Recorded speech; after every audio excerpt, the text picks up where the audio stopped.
In the carefully curated universe of Hollywood, a love story is never just a love story. It is a brand, a marketing strategy, and a meticulously produced performance. For years, the undisputed masters of this art form were Keith Urban and Nicole Kidman. Theirs was the ultimate power couple narrative, the rugged, guitar-slinging Aussie rocker and the ethereal, Oscar-winning screen queen. They were a fixture on every red carpet, a vision of symbiotic success. Their every public glance and touch seemingly a testament to a love that was both passionate and stable, a rare commodity in the fickle world of fame. But what happens when the actors stop reading from the script? What happens when the performance ends and the brutal reality of a relationship in crisis takes center stage? This, it seems, is what we are now witnessing. Because behind the glamorous smiles and romantic photo ops, a very different story has been brewing. And Keith Urban's recent actions have just thrown a tanker of gasoline on a rumor fire that has been smoldering for months. The first cracks in the gilded cage appeared, as they so often do, on a movie set. Nicole was deep in production on a new mystery film, a project that required a raw, intense chemistry with her much younger co-star. It was here, according to sources who spoke to Hollywood Wire Confidential, that the first signs of trouble emerged. Keith, who had always projected an image of the supportive, secure husband, reportedly became a source of tension. Insiders describe unannounced visits to the set, a palpable unease in his demeanor, and pointed questions to the crew. One source alleges he made subtle, cutting remarks about actors who can't tell the difference between real life and a movie role. In the coded language of Hollywood, this wasn't just a husband being protective, it was a man publicly marking his territory. A sign of insecurity that the gossip columns immediately seized upon.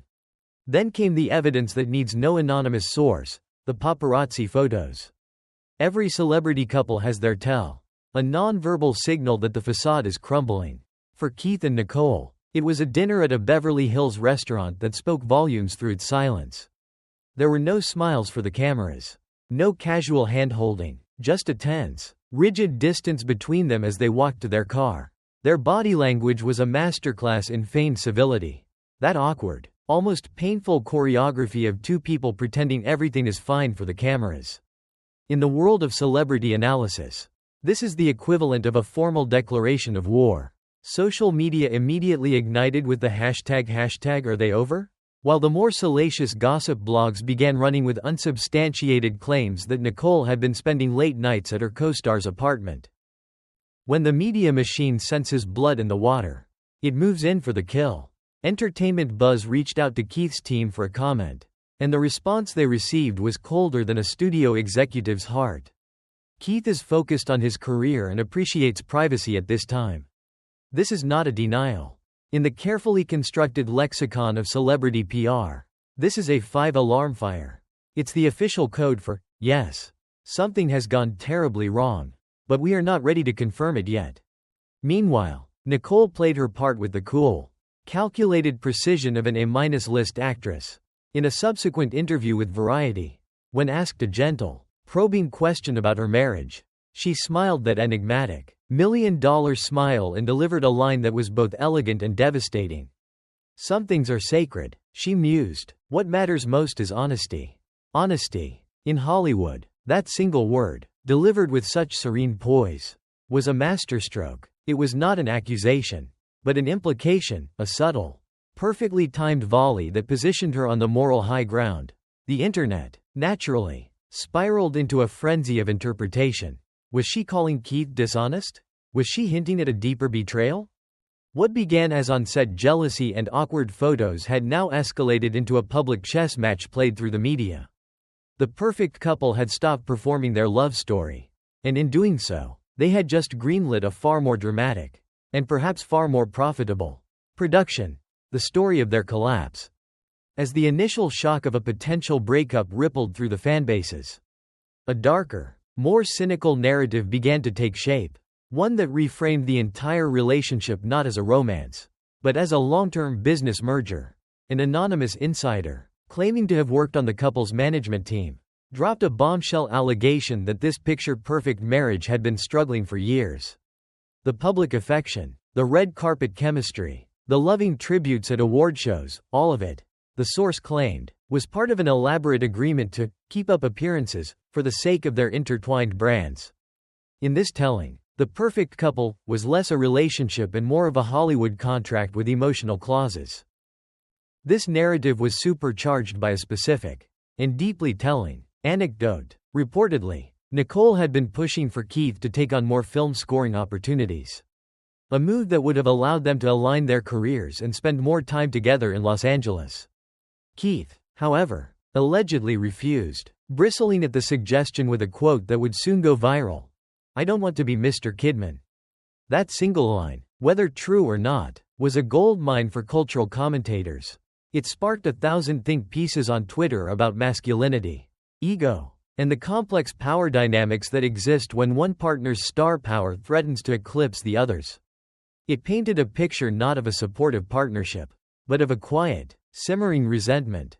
But the true smoking gun, the piece of evidence that shifted the story from speculative gossip to a potential masterclass in cynical self-promotion, was a leaked email. The email, which began circulating on gossip forums last week, allegedly showed Nicole Kidman's publicist pitching a high-level executive at a major streaming service. The offer? Exclusive, behind-the-scenes access to Nicole and Keith's journey of separation in exchange for a multi-million-dollar deal. If true, the implication was staggering. The couple was preparing to produce and monetize their own breakup before it had even been publicly acknowledged. This was the moment the internet officially lost its mind. The revelation, if real, was a game-changer. It suggested that every tear, every cryptic quote, and every sad paparazzi photo was not a symptom of a heartbreak, but a scene in a meticulously storyboarded production. TikTok users became digital detectives, splicing together clips from years of interviews, analyzing every awkward pause and nervous smile for signs of deception. Body language experts went viral with threads claiming the couple had been emotionally disconnected for years. The entire history of their relationship was now being re-examined through a lens of suspicion. What had once been a beloved Hollywood love story was now being treated as a potential long con. In the immediate aftermath of the leaked email controversy, Keith Urban did what any cornered superstar does: he vanished. For months, he said nothing, no denials, no clarifications, not even a cryptic new song lyric for his fans to dissect. This calculated withdrawal from the narrative created an information vacuum. And in the world of celebrity gossip, a vacuum is the most fertile ground for conspiracy and speculation. It was during this period that Nicole Kidman, in a brilliant counter-move, entered what the internet dubbed her silent era. Her Instagram went dormant. She made no public appearances. She gave no interviews. Her silence was a masterstroke of public relations, a quiet, dignified retreat that allowed the chaos to swirl around her without implicating her in it. When a Hollywood star goes quiet, it means one of two things: either they are in profound crisis, or they are in complete control. The public couldn't decide which, and that ambiguity only fueled the fire. With both stars off the grid, the narrative was hijacked by a torrent of anonymous insiders. A so-called friend of the couple, speaking exclusively to the tabloid Cine Expose, claimed Keith and Nicole had been living functionally separate lives for nearly 6 months before the public caught on. Nicole, the source alleged, had made Los Angeles her permanent base, while Keith was bouncing between his music commitments in Nashville and Las Vegas. The most shocking detail? They allegedly communicated almost exclusively through their management teams. Imagine a marriage reduced to a series of forwarded emails between publicists. The focus inevitably returned to Nicole's film set and her charismatic young co-star. Whispers of late-night rehearsals that blurred into off-script intimacy spread like wildfire. Keith, it was said, was consumed by jealousy. One alleged quote, attributed to a friend of Urban's, captured the sentiment perfectly. "I've shared stages with legends, but I'm not sharing my wife with Hollywood." Then came the blurry TikTok. A short, grainy clip, allegedly from the movie's wrap party, showed a woman who looked strikingly like Nicole laughing intimately with her co-star, a champagne glass in hand, leaning in a way that felt far more personal than professional. The clip exploded online before the account that posted it was mysteriously deleted overnight. Was it a cease and desist from the studio, or Nicole's powerful PR team scrubbing the internet? The deletion was more damning than the video itself. It suggested a cover-up. The very next day, a gossip site published a so-called exclusive, claiming Keith had hired a private investigator because he wanted clarity. Not drama, but the truth hurt more than the rumors. It was the perfect, unverifiable quote, just plausible enough to be believable and just dramatic enough to go viral. The hashtags #UrbanFiles and #NicoleExposed began to trend as the internet put on its detective hat. And the silence of the two stars allowed every wild theory to flourish. With the public narrative spiraling out of control, the silent war turned into a cold war fought by proxy. Unable or unwilling to speak directly, Keith and Nicole began communicating through a series of cryptic signals, strategic leaks, and artistic statements, turning their breakup into a national scavenger hunt for clues. Keith made the first move. He dropped a 10-second, black and white song teaser on his Instagram. It was just him, alone with his guitar, strumming a mournful chord. The caption was pure, poetic ambiguity. Sometimes silence says what words can't. It was a classic celebrity maneuver, a soft launch of the heartbreak era. The post garnered over 2 million views in an hour, with fans flooding the comments, convinced it was a direct message about Nicole. Days later, a counter-volley was launched. The gossip site Hollywood Insider now published screenshots of alleged text messages between Nicole and her film co-star. The names were censored and the messages were conveniently blurry, but a few phrases were just clear enough to cause chaos.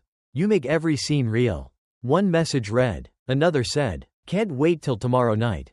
It was the digital equivalent of a smoking gun. Nicole's representative immediately issued a statement calling the texts fabricated nonsense. A denial that did little to quell the speculation. The fire was further stoked when her co-star posted a suspiciously timed black and white selfie with the caption, "No regrets." The public drama began to bleed into Keith's professional life. During the sold-out concert in Las Vegas, fans claimed he choked up while performing one of his signature love ballads. Social media was flooded with accounts swearing they saw him wipe away tears during the final number. One fan captured a now viral clip of Keith, his voice barely a whisper, murmuring into the microphone between songs, "You think you know someone?" It was a moment of seeming vulnerability that was instantly clipped, shared, and analyzed to death. But the most explosive moment of this proxy war was the leaked voicemail. A podcast host known for exposing celebrity secrets released a short, distorted audio clip that allegedly featured Keith Urban's voice, thick with emotion, saying, "You lied to me, you told me it was just a scene. And now the whole world's laughing."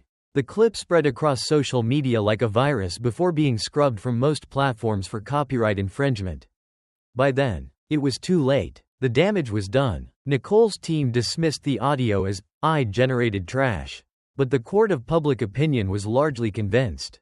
It sounded like him. It felt real. Through this series of calculated leaks and cryptic gestures, the couple had managed to tell a dramatic story of betrayal and heartbreak without ever having to confirm a single detail themselves. Just when the world thought the drama could only be understood through whispers and shadows, the silence shattered. Keith Urban, looking polished but weary, appeared on a late-night talk show. The host, with a practiced gentleness, asked the question the world was waiting for, "Keith, what's really going on?" The audience held its breath. Keith smiled a faint, sad smile. "People love to build stories out of silence," he said, his voice smooth and measured. "But not every silence means guilt. Sometimes it's just peace." It was a masterful piece of PR, a poetic dodge that answered nothing and everything at once. But the performance didn't end there. Days later, an unedited version of the interview leaked online. In this longer clip, Keith was visibly emotional. "It's hard loving someone the world thinks they own," he admitted, his voice cracking. That one line was a game changer.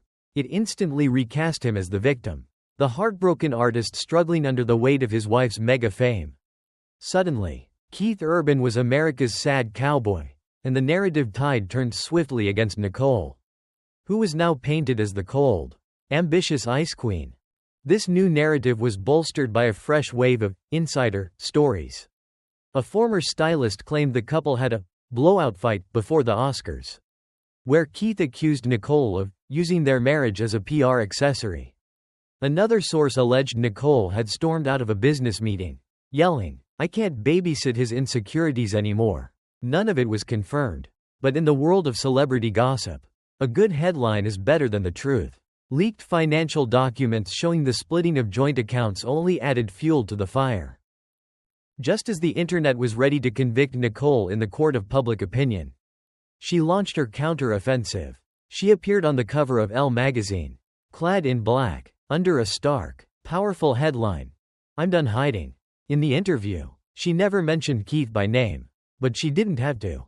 Sometimes love can be loud, she told the interviewer, and sometimes it can be manipulative. "I've learned that protecting your peace isn't selfish. It's survival." Boom. With 2 words, manipulative and survival, she had flipped the entire script. Was she the victim of emotional control? The internet exploded with a new round of dissection and debate. As if on cue, Keith dropped a surprise track titled "Behind the Spotlight." It was a slow, aching ballad with brutally specific lyrics. "You smile for the cameras, I wait in the wings, you play your role, while I pull the strings." Fans didn't need a decoder ring to figure that one out. This was no longer just a breakup, it was a full-blown battle of the brands. Fought with interviews, magazine covers, and heartbreak anthems. Their personal pain had become their new product. And business was booming. Just as the public was settling in for a long, drawn-out war between Team Keith and Team Nicole, the narrative took another, even more cynical turn. A rumor began to circulate. So audacious it felt like a parody. The entire breakup was being filmed for a documentary series.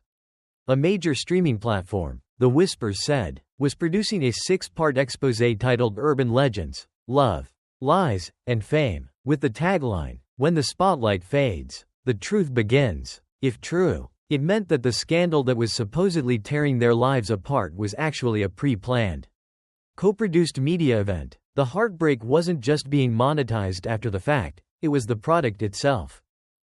This revelation, though unconfirmed, prepared the world for the final, mind-bending plot twist. Just as fans had written the obituary for their relationship, TMZ published the photos that broke the internet. There they were, Keith and Nicole, spotted quietly leaving an exclusive wellness retreat in Montana. There was no entourage, no PR team, just the 2 of them in hoodies, walking side by side. The confusion was instantaneous and absolute. Were they back together? Was this a reconciliation? Or had the entire, months-long drama been a massive, elaborate publicity stunt? Media analysts were stumped. Was this a genuine attempt at closure? Or was it the season 2 rollout? In Hollywood, the line between the two is often non-existent. Their relationship had transcended that of 2 people. It was now a multi-platform narrative with sequels and spin-offs. Keith's last public words before the retreat photos dropped suddenly seemed laden with new meaning. During a radio appearance, he had said softly, "You can lose everything and still have grace. That's what she taught me." At the time, it sounded like a sad, final tribute. In retrospect, was it a line from their shared script? Was it forgiveness? Or was it just good branding? In the end, this is the inescapable truth of modern fame. Keith and Nicole are no longer just people, they are content. Their love, their pain, their silence, and their reunion have all been analyzed, monetized, and recycled for public consumption. What began as a romance became a business. What became a business turned into a public circus. And now, it seems the circus is selling tickets for a whole new season. As they continue to play their parts on the grandest stage of all, the rest of us are left with the lingering, unanswerable question. Was any of it ever real? Or was it just another perfectly scripted Hollywood love story, ending exactly as the producers, and the stars themselves, had planned it all along?